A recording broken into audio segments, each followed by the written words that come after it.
ఒక middle class employee morning అలారంతో office, salary నోటిఫికేషన్తో హ్యాపీ.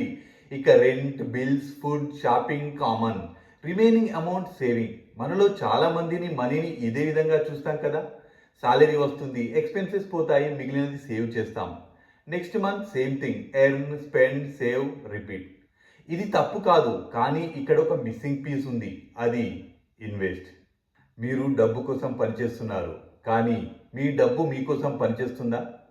మీ డబ్బు ఒక్కటే పనిచేయడం కాదు, అది సంపాదించిన డబ్బు అంటే వాటి పిల్లలు కూడా మళ్ళీ పనిచేయాలి. ఆ తర్వాత ఆ పిల్లలు సంపాదించిన డబ్బు కూడా మళ్ళీ పనిచేయాలి.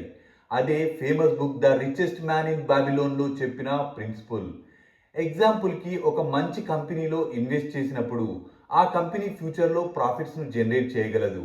ఆ ప్రాఫిట్స్ను మీరు వాడుకోకుండా మళ్ళీ ప్రొడక్టివ్ ఇన్వెస్ట్ చేస్తే గ్రోత్కి మరో ఇంజన్ యాడ్ అవుతుంది. ఇక్కడే మన కథలోకి వారెన్ బఫెట్ వస్తారు.